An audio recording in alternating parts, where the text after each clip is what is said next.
ஈரோடு நித்யா சமையலில் நிலக்கடலை குழம்பு பார்க்கலாம். நிலக்கடலையை ஒரு 2-3 மணி நேரம் ஊற வச்சுக்கோங்க. தக்காளி, நிலக்கடலை கொஞ்சம் எடுத்துக்கோங்க. இஞ்சி, பூண்டு, பாதாம் இதெல்லாம் அரைக்கிறதுக்கு எடுத்து வச்சுக்கோங்க. மசாலா பார்த்திங்கன்னா மல்லித்தூள், மஞ்சள் தூள், மிளகாய்த்தூள், உப்பு, கறி மசாலா தூள் எடுத்துருக்கிறேன். பொட்டுக்கடலை, தேங்காய் துருவுனது இதெல்லாம் போட்டு அரைச்சி வச்சுக்கோங்க. திக் பேஸ்ட்டாக அரைச்சிக்கோங்க. குக்கரில் எண்ணெய் விட்டு கடுகு போட்டு கடுகு நல்லா பொரியட்டுன்னு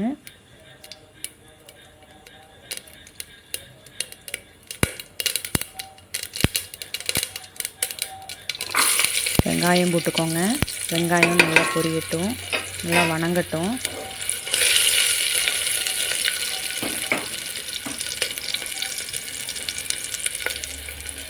புதினா போட்டுக்கோங்க, புதினா கருவேப்பிலை போட்டுக்கோங்க.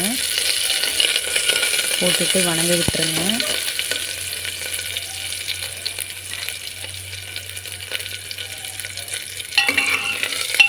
நல்லா வணங்கட்டும்.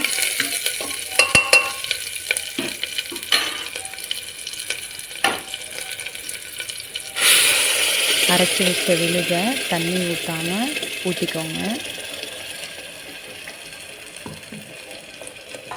தக்காளியோட பச்சை வாசனை போக வரைக்கும் மூடி வச்சு நல்லா கொதிக்க விடுங்க.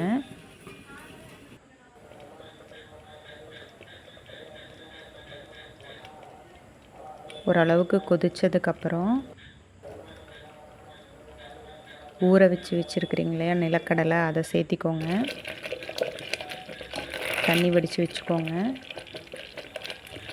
நல்லா கிளறி விட்டு அந்த கிரேவி நிலக்கடலைக்குள்ளே நல்லா இறங்கும். நல்லா வேக விடுங்க. சிம்மில் வச்சுக்கோங்க, இல்லைன்னா அடி பிடிச்சிரும். மிக்ஸி ஜாரை கழுவி அந்த தண்ணி ஊற்றிக்கோங்க. கொஞ்சம் கெட்டித்தன்மையாக வச்சிங்கன்னா டேஸ்ட்டாக இருக்கும். ஓரளவுக்கு 1 டம்ளர் தண்ணி மட்டும் ஊற்றி குக்கரில் வைக்கிறனால உங்களுக்கு பார்த்திங்கன்னா தண்ணி அதிகமாக தேவையில்லை. கரெக்டான அளவுக்கு வச்சு விசில் விட்டிங்கனாவே குழம்பு நல்லாயிருக்கும். 2 விசில் விட்டுக்கோங்க.